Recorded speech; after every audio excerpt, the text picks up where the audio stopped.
All he had to do when I was right there, say I sucked dick again. He didn't have the courage to follow through with his plan. I got bitches with more courage than him. I got a bitch who was talking to me crazy. Shut your bitch ass up, Corey. I was, hey, don't say that.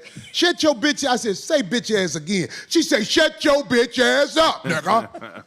Now, after we wiped her lip off from what was dripping out of it, we was fucking again. And I told her, I can't really be around you no more, because I can't control you. You crazy. You really are who you say you are. Welcome back, and today, more Tom Holcomb. Again! You know, like he just said, you know, he had to almost cancel the show. You know, how many more shows will be canceled? Will it be labeled a woman beater? Etc., etc. Do we know what this young lady did to him? We're not condoning anybody hitting a woman. A man shouldn't be hit either. Nobody should be attacked. But one thing that everybody should receive is fair and impartial news reporting. And that's all that we ask for versus spewing lies and false rhetoric. So Corey Holcomb and Anton Daniels are two sides of the same pick-me coin. All they do is make trash takes, talk their shit, and try to get a few laughs, even though one of them thinks they're a genius and a millionaire, and he might be a millionaire now, which I don't doubt it, but he likes to act like he's always been a millionaire. But Corey, more along the lines, is the failed comedian. And he's been around a long time. His name has been out there, but he's never truly hit the mainstream, except for Wild 'N Out. And even Wild 'N Out was niche. So I do commend him on that part, but I never really cared for him outside of Wild 'N Out. I never subscribed to him. Anytime I've ever really heard his name, Corey Holcomb, was on O'Shea Duke Jackson's videos. And all I really have to say is,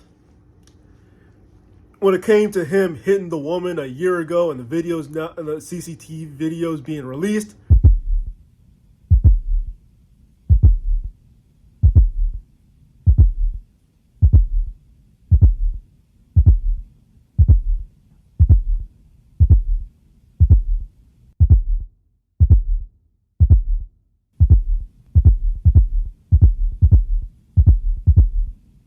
there was no reason for him to put his hands on a woman.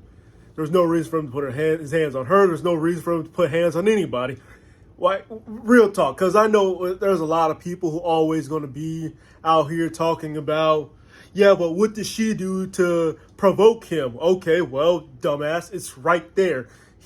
They got into a heated argument. They were talking, going back and forth. He walked up on her like she was a man, and he put his hands in her face. I don't care if it wasn't a punch and that he just mushed her. I just care that he just put his hands on her for no other reason than he was annoyed. And reality is, that's reflective of the fact that he strikes me as an older, bitter, angry, regretful, not being in the place that he really feels that he should be. How many of y'all loved it when Kevin Samuels talked about these women becoming bitter old bats? Well, that's Corey Holcomb for you. A bitter old angry bat, never got on, never got what he wanted, and so now he makes a living talking shit online to people who he acted like were his friends. They fall off. Now all he does is, hey, you know that nigga owe me $50, right? Hey, you know that. You know I used to give that nigga a ride to work every Monday through Sunday. Now that's all he does. He's just